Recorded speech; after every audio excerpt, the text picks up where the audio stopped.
Lack of diplomacy. Cats are known for their aloof and independent nature, which might not bode well in diplomatic situations.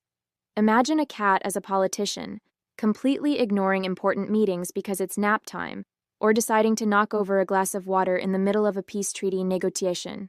Communication barriers. While cats are great at demanding food or attention, their communication skills might not translate well to the complex world of politics.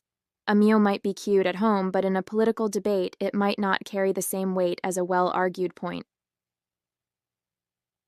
Policy priorities. Cats would likely have a very narrow focus when it comes to policy decisions. Expect legislation heavily favoring the increase of sunny spots for napping, compulsory laser pointer activities, and a strict ban on vacuum cleaners. For more videos like this, like, subscribe, and leave a comment.